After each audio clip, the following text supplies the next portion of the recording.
रोज रोज देवरानी की पतली कढ़ी, जेठानी की सूखी दाल। आओ बहू, घर के अंदर आओ। क्या हुआ बहू, तुम दोनों देवरानी जेठानी का मुंह क्यों उतरा हुआ है? अब दोनों ही देवरानी जेठानी अपने मुंह की चुप्पी तोड़ती हुई बोलती हैं। माँ जी, वो मुझे बहुत तेज भूख लग रही है। जब तक शादी नहीं हो जाती तब तक हम लोगों का उपवास रहता है ना, लेकिन अब भूख से पेट में चूहे कूद रहे हैं। हाँ माँ जी, मुझे भी बहुत तेज भूख लग रही है। सुबह के 4 बज रहे हैं, अभी इस वक्त तो कुछ भी नहीं है खाने का। तुम दोनों एक काम करो, अपने अपने कमरे में जाओ, वहाँ कुछ स्नैक्स रखे होंगे, तुम दोनों वही खा लेना। अब दोनों ही देवरानी जेठानी अपने अपने कमरे में जाती हैं। अरे यार, ये क्या 2 कौड़ी का स्नैक्स पकड़ा दिया मेरी सास ने मुझे। यार मुझे बहुत तेज अपनी पतली कढ़ी खाने का मन कर रहा है। बस अब जल्दी से सुबह हो जाए। मैं सुबह उठते ही सबसे पहले अपनी पतली कढ़ी बनाऊंगी। स्नैक्स कैसा है शिखा? एकदम सड़ा हुआ 2 कौड़ी का। हाँ अच्छा है, तुम आराम कर लो, तुम थक गए हो ना। अब मैं अपने पति को कैसे बोलती कि मुझे मेरी मनपसंद सूखी दाल खाने का मन कर रहा है। अगले दिन सुबह दोनों देवरानी जेठानी अपनी पहली रसोई का खाना बनाने के लिए रसोई में आती हैं। चलो अब इंतजार खत्म हुआ, फटाफट अपनी पहली रसोई के खाने में गर्मा गर्म पतली कढ़ी बना लेती हूँ। हाँ सही कहा देवरानी जी, मैं भी फटाफट अपनी मनपसंद सूखी दाल बना लेती हूँ। कुछ देर बाद दोनों देवरानी जेठानी अपनी पहली रसोई का खाना डाइनिंग टेबल पर परोसती हैं कि तभी खाना देखकर घरवाले कहते हैं, अरे ये क्या बनाया है भाभी आपने? पहली रसोई के खाने में कोई इतना हल्का खाना बनाता है? हम फालतू में इतना सोचकर बैठे थे कि मटर पुलाव, मटर पनीर, पूरियां, रायता आपने बनाया होगा। ये क्या देवरानी की कढ़ी जितनी पतली है, जेठानी की दाल उतनी ही सूखी। लगता है खाना बनाते टाइम तुम दोनों का दिमाग हिल गया था क्या? अरे जहाँ पानी कम डालना चाहिए था वहाँ भर भर कर पानी डाला है, और जहाँ पानी डालना चाहिए था उसको एकदम सूखा बना दिया है। वो सब तो ठीक है, लेकिन इसे खाना कैसे है बहू?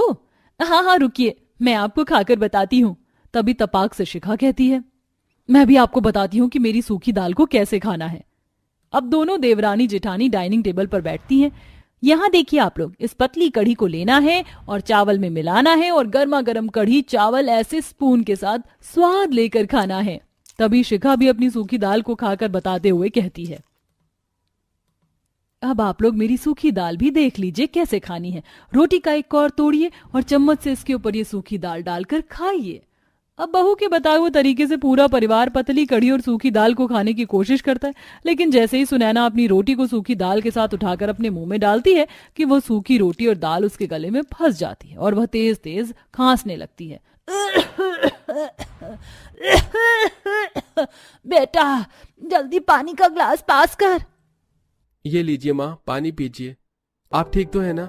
हटाइए सूखे दाल को यहाँ से, नहीं खाना ये सूखी दाल आपको, जो गले से नीचे ही ना उतरे।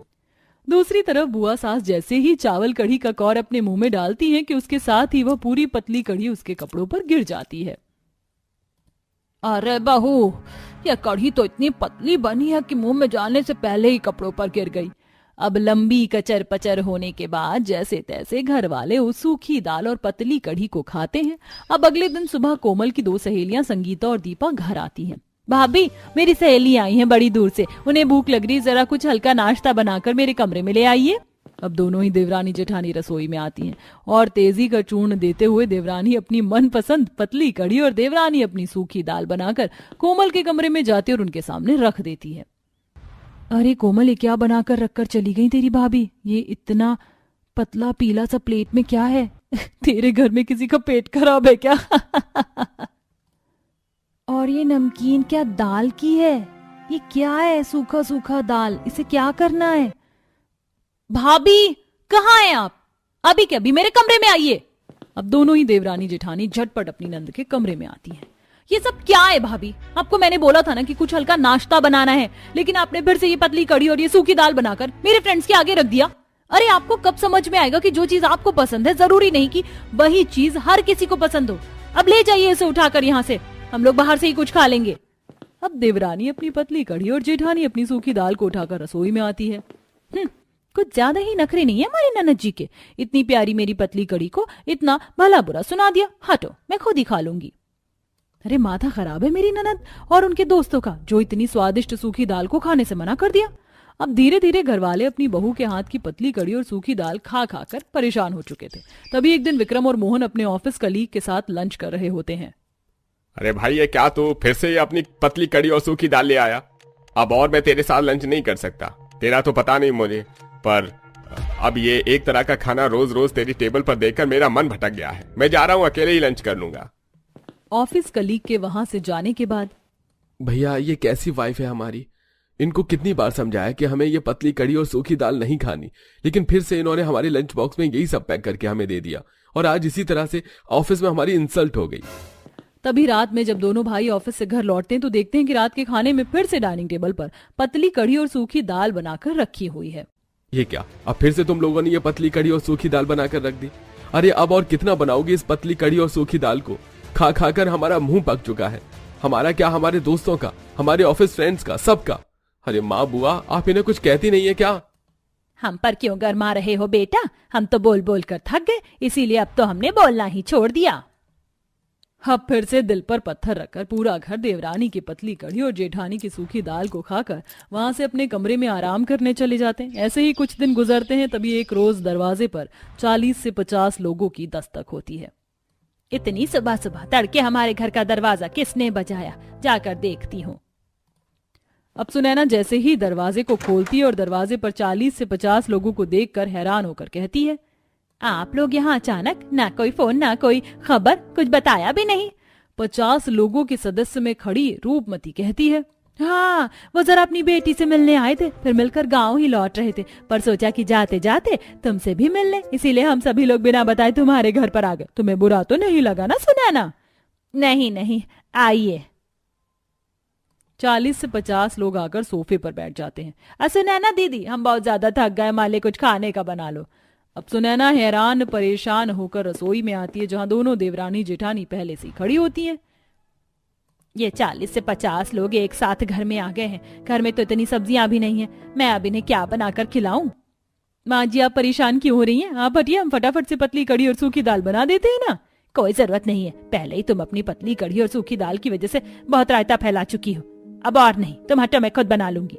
अब सुनैना अपनी बेटी के साथ मिलकर सबके लिए आलू गोभी की सब्जी, रोटी, चावल बनाकर गर्मा गर्म खाना उन 40 से 50 सदस्यों को परोसती है। लेकिन वे रिश्तेदार इतने भुक्कड़ होते हैं कि पल भर में सारा खाना चट करते हुए कहते हैं, सुनैना दीदी, हम सबके प्लेट का खाना खत्म हो गया, थोड़ा और ले आओ।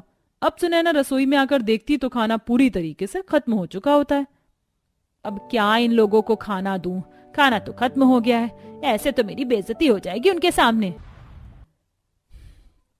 माँ जी बस अब आप जाइए, हम उनके लिए खाना बनाकर लेकर आते हैं। अब देवरानी अपनी पतली कढ़ी में कश्मीरी लाल मिर्च, वहीं जेठानी अपनी सूखी दाल में कच्ची मिर्चियों को कुतर कर मिलाकर लेकर आती है, जिसे खाते ही 40 से 50 सदस्यों के तोते उड़ जाते हैं और उनके मुंह, नाक, कान सबसे धुआं निकलने लगता है। कितना तीखा था पानी। अब सभी रिश्तेदार भर भर के पानी पीते हैं। ठीक है सुनैना दीदी, हम लोग जा रहे हैं, हमारे गाँव की शाम की ट्रेन है। सभी रिश्तेदारों के जाने के बाद देखा माँ जी, मेरी पतली कड़ी और जेठानी जी की सूखी दाल का कमाल, कैसे पल भर में ये लोग यहाँ से खिसक गए और आपकी बेइज्जती भी नहीं हुई। हाँ देख लिया, पर लेकिन बस अब और नहीं, ये आखिरी था। अब इसके बाद तुम कभी ये पतली कड़ी और सूखी दाल नहीं बनाओगी, और अगर तुम्हें खाना भी है तो तुम कभी कभी बना लेना, क्योंकि तुम्हारे मनपसंद का खाना जरूरी नहीं है कि हर किसी को पसंद हो। अब दोनों देवरानी जेठानी अपनी सास की बात को मान लेती हैं, जिसके बाद से फिर दोनों ही रोज रोज अपनी पतली कढ़ी और सूखी दाल खाने की आदत को छोड़ देती हैं और महीने में कभी कभार अपनी पतली कढ़ी और सूखी दाल बनाकर खाने लगती हैं और अपने पूरे परिवार को अलग अलग तरह का खाना बनाकर खिलाने लगती हैं, जिसके बाद से पूरा ससुराल खुश